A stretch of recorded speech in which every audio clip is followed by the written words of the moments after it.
ക്രിസ്തുയേശുവിൽ രക്ഷിക്കപ്പെട്ട് ദൈവഭക്തനായിരിക്കുന്ന ഒരു മനുഷ്യൻ എപ്പോഴും സന്തോഷിക്കുന്നവനായിരിക്കണം. അവൻ വിശ്വാസത്തിൽ ഇരിക്കുന്നു എന്നുള്ളതിൻ്റെ തെളിവാണ് അവനെപ്പോഴും സന്തോഷിക്കാൻ കഴിയുക എന്നുള്ളത്. അത് ദൈവത്തിൻ്റെ വചനം കേൾക്കുമ്പോൾ, സ്തോത്രം പറയുമ്പോൾ, പ്രാർത്ഥിക്കുമ്പോൾ, കൊടുക്കുമ്പോൾ, എല്ലാം നഷ്ടപ്പെടുമ്പോൾ, മറ്റുള്ളവർ പീഡിപ്പിക്കപ്പെടുമ്പോൾ, വിശ്വാസത്തിൻ്റെ പരിശോധന വരുമ്പോൾ, പരീക്ഷ വരുമ്പോൾ, കഷ്ടനഷ്ടങ്ങൾ വരുമ്പോൾ, ഇങ്ങനെ ഏത് സമയത്തും ആ, അറ്റുപോകാൻ പാടില്ലാത്ത സന്തോഷം അവനിൽ ഉണ്ടായിരിക്കണം. എന്നാൽ മാത്രമേ അവൻ ഒരു സത്യവിശ്വാസിയായി ദൈവത്തിൻ്റെ വചനം അംഗീകരിക്കപ്പെടുന്നുള്ളൂ എന്നാണ് നമ്മൾ ആ, പഠിക്കുന്നത്. അങ്ങനെ കഷ്ടത അനുഭവിക്കുമ്പോഴും, നഷ്ടം അനുഭവിക്കുമ്പോഴും, പീഡ അനുഭവിക്കുമ്പോഴും, നിന്ദ അനുഭവിക്കുമ്പോഴും എല്ലാം സന്തോഷിക്കാൻ ഒരാൾക്ക് കഴിയണമെങ്കിൽ ആ സന്തോഷത്തിൻ്റെ ആധാരം എന്താണ്? എന്ത് കണ്ടിട്ട് ഒരു ലക്ഷ്യവുമില്ലാതെ ഒരാൾ സന്തോഷിക്കില്ലല്ലോ. എന്ത് കണ്ടിട്ടാണ് ആ മനുഷ്യൻ സന്തോഷിക്കുന്നത് എന്നുള്ള വിഷയമാണ് നമ്മൾ ഇതിൽ കൂടി ചിന്തിക്കുന്നത്. ഇത് ചില പാഠങ്ങൾ തന്നെയുണ്ട്. അതുകൊണ്ട് നമ്മൾ ശ്രദ്ധയോടെ മനസ്സിലാക്കിയാൽ മാത്രമേ അതിന് നമുക്ക് ഹൃദയത്തിൽ പ്രാപിക്കാൻ സാധിക്കൂ. അനേകർക്ക് ഈ സന്തോഷത്തിൻ്റെ ആധാരം എന്തെന്ന് നിശ്ചയം പ്രാപിച്ചിരിക്കാത്തത് കൊണ്ട് അവർക്ക് എന്തെങ്കിലും കഷ്ടം വരുമ്പോഴും നഷ്ടം വരുമ്പോഴും അവർ പെട്ടെന്ന് അവരുടെ സന്തോഷമെല്ലാം നഷ്ടപ്പെട്ട് ദുഃഖത്തിലായി, പ്രയാസത്തിലായി, പിറുപിറുപ്പായി, അങ്ങനെ അരുതാത്തൊരവസ്ഥയിലേക്ക് അവർ നീങ്ങാനിടയായിത്തീർന്നു. എന്നാൽ എന്തുകൊണ്ടാണ് ഏത് പ്രതിസന്ധിയിലും ദൈവഭക്തന് സന്തോഷിക്കാൻ കഴിയുന്നത് എന്ന് അവൻ അറിഞ്ഞിരിക്കണം. ഇസ്രായേൽ ജനത്തെ യുദ്ധം ചെയ്ത് ദൈവത്തോട് അനുസരണക്കേട് കാണിച്ച കാരണത്താൽ ശത്രുവിന്റെ കയ്യിൽ ദൈവം അവരെ ഏൽപ്പിച്ചപ്പോൾ നെബൂഖദ്നേസർ എന്ന് പറയുന്ന ഇറാഖിലെ അതായത് ബാബേലിലെ രാജാവ് ഇവരെ ബന്ദികളാക്കി പിടിച്ചുകൊണ്ട് പോകുമ്പോൾ അവര് പീഡിപ്പിച്ചു വളരെ ഉപദ്രവിക്കുകയൊക്കെ ചെയ്തു. അവരുടെ സ്വത്തുവകകളൊക്കെ കവർന്നു, ആലയം കൊള്ളയിട്ടു. ഇവരെല്ലാവരും അനേകർ നഗ്നരാണ്. കുഞ്ഞുങ്ങളൊക്കെയും കഷ്ടപ്പെട്ട് ഈ പീഡിപ്പിക്കുന്നവരുടെ പിറകെ നടന്നു പോവുകയാണ്. അങ്ങനെ നടന്നു പോകുമ്പോൾ ഒരു സ്ഥലത്ത് ചെന്നപ്പോൾ ക്ഷീണിച്ച് അവരൊരു സ്ഥലത്ത് ഇരുന്നു. ബാബേൽ നദിയുടെ തീരത്ത് അവരിരുന്നപ്പോൾ ഇവരെ പീഡിപ്പിച്ച, അവരെ ഉപദ്രവിച്ച ആ ശത്രുക്കൾ അടുത്തു വന്നതിന് ശേഷം രണ്ട് കാര്യങ്ങളാണ് അവരോട് ചോദിച്ചത്. നിങ്ങൾ ആ സിയോൻ ഗീതങ്ങളിൽ ഒരെണ്ണം പാടണം.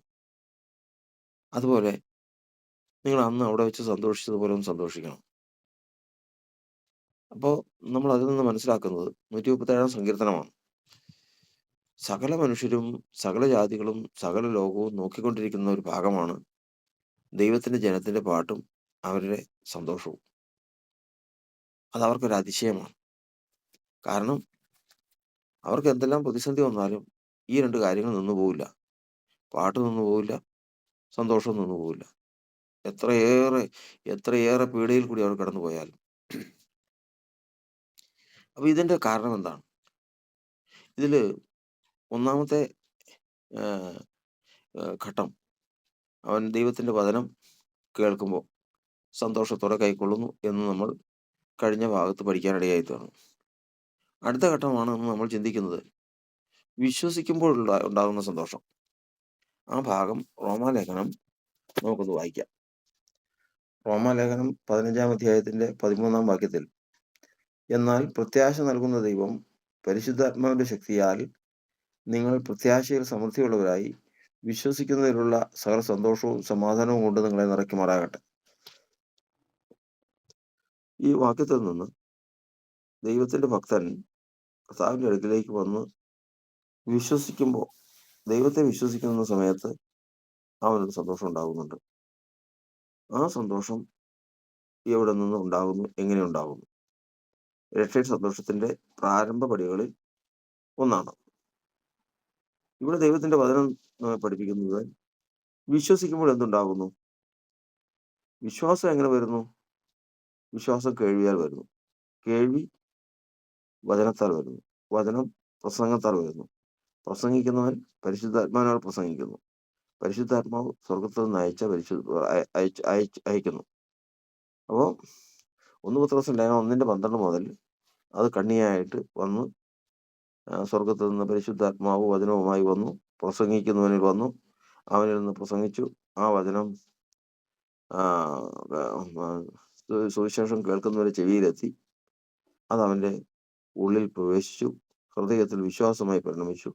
അവൻ വിശ്വാസമായി പരിണമിച്ചതോടുകൂടി അവനിലേക്ക് ദൈവത്തിൻ്റെ പരിശുദ്ധാത്മാവ് വന്നു നിറയുവാനിടയായി തീർന്നു. അപ്പോൾ വിശ്വസിച്ചപ്പോൾ ഉണ്ടാകുന്ന സന്തോഷം എന്ന് പറയുന്നത്, വിശ്വസിച്ചപ്പോൾ സംഭവിച്ച കാര്യങ്ങളാണ് നമ്മളിവിടെ പഠിക്കുന്നത്. കൊർന്നേലിയോസിന്റെ ജീവിതത്തിൽ അവനെ ദൈവം വിളിച്ച് കൊണ്ടുവന്ന് അപ്പോസ്തലനായ പത്രോസിനെയും വരുത്തി സുവിശേഷം കേൾക്കാൻ ഇടവരുത്തിയിരിക്കുക. ഈ സുവിശേഷ വചനം കേട്ടപ്പോൾ തന്നെ അത് അവരിൽ വിശ്വസിച്ചു. വചനം കേട്ടവരുടെ മേൽ ദൈവത്തിന്റെ പരിശുദ്ധാത്മാവ് വന്നു അപ്പോസ്തലപ്രവൃത്തിയുടെ പുസ്തകം 10-ാം അധ്യായത്തിന്റെ 40 മുതലുള്ള വാക്യങ്ങൾ നമുക്ക് വായിക്കുമ്പോൾ അറിയാം. അപ്പോൾ വചനം കേട്ട് വിശ്വസിച്ചപ്പോൾ അവരുടെ മേൽ പരിശുദ്ധാത്മാവ് വന്നു. ഈ പരിശുദ്ധാത്മാവ് വന്ന് പ്രവർത്തിച്ചത് എന്താണെന്നുള്ളതാണ് അടുത്ത വിഷയം. ആ പരിശുദ്ധാത്മാവ് വന്നപ്പോൾ എന്താ സംഭവിച്ചതെന്നുള്ളത് അപ്പോസ്തലപ്രവൃത്തിയുടെ പുസ്തകം 15-ാം അധ്യായത്തിൽ എഴുതിയിട്ടുണ്ട്. അതിന്റെ 8-ാം വാക്യത്തിൽ പ്രകാരം എഴുതിയിരിക്കുന്നു: ഹൃദയങ്ങളെ അറിയുന്ന ദൈവം നമുക്ക് തന്നതുപോലെ അവർക്കും പരിശുദ്ധാത്മാവിനെ കൊടുത്തുകൊണ്ട് സാക്ഷി നിന്ന് വിശ്വാസത്താൽ അവരുടെ ഹൃദയങ്ങളെ ശുദ്ധീകരിച്ചതിനാൽ നമുക്കും അവർക്കും തമ്മിൽ ഒരു വ്യത്യാസവും വെച്ചിട്ടില്ല.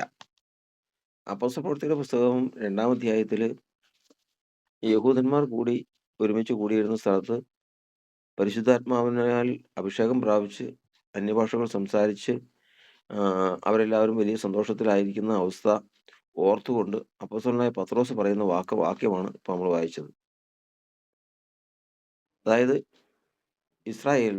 യഹൂദനും ജാതികൾക്കും തമ്മിൽ വ്യത്യാസം വയ്ക്കാതെയാണ് ദൈവം എല്ലാവർക്കും വിശ്വാസത്തിന്റെ വാതിൽ തുറന്നു കൊടുത്തിരിക്കുന്നതെന്ന് പത്രോസ് വെളിപ്പെടുത്തുന്ന ഭാഗമാണ്.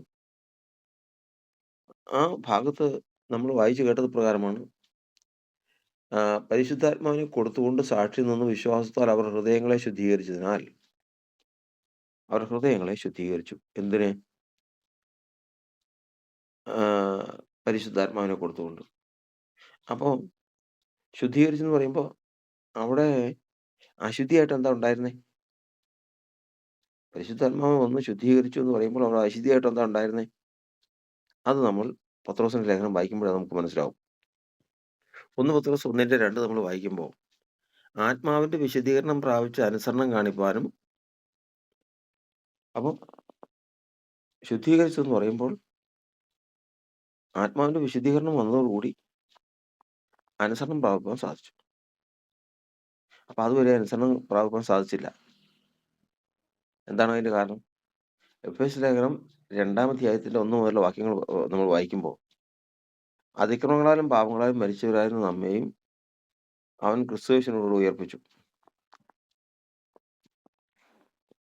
അതിൽ നിങ്ങൾ ഈ ലോകത്തിന്റെ കാലഗതികളെയും അനുസരണക്കേണ്ട മക്കളിൽ വ്യാപരിക്കുന്ന ആത്മാവിന് അധിപതിയായവനെ അനുസരിച്ച് നടന്നു.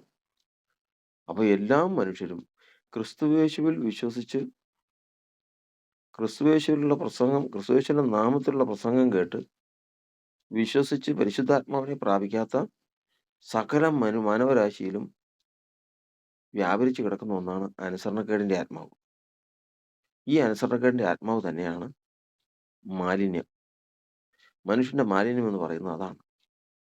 ശത്രുവായ സാത്താന് ഒരാളിൽ സ്വാധീനമുണ്ട് എന്നുള്ളതിന്റെ തെളിവാണ് അവനിൽ അനുസരണക്കേടിന്റെ ആത്മാവ്.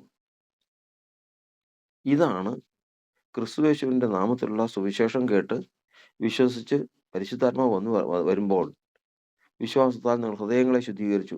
ഈ അശുദ്ധാത്മാവിനെ നീക്കിക്കളഞ്ഞതിന് ശേഷം അനുസരിക്കാൻ വേണ്ട ശക്തി കൊടുക്കാൻ ദൈവത്തിന്റെ പരിശുദ്ധാത്മാവിലേക്ക് വന്നു.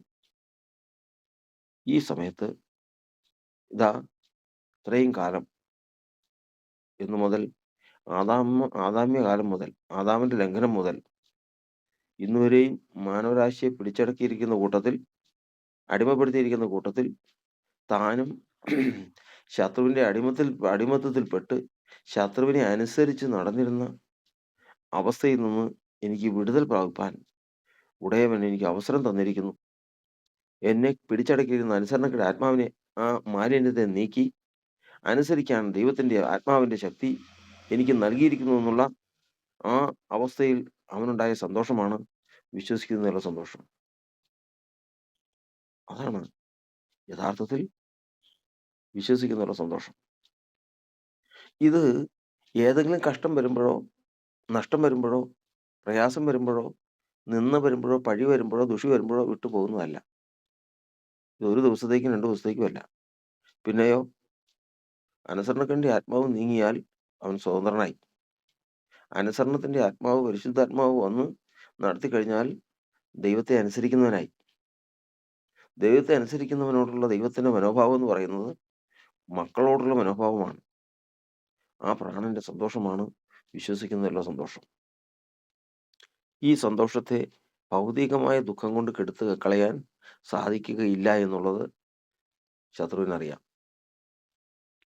അതുകൊണ്ട് അവൻ അതിലൊരിക്കലും ജയിക്കുകയില്ല എന്നുള്ളത് അറിഞ്ഞുകൊണ്ടാണ് അവനെ ഏത് വിധേനയെങ്കിലും ചതിച്ച് ക്രിസ്തുവിനോടുള്ള ഏകാഗ്രതയും നിർമ്മലതയും മാറിപ്പോകാനായിട്ട് ശത്രു ശ്രമിക്കുന്നത് അതുകൊണ്ടാണ്.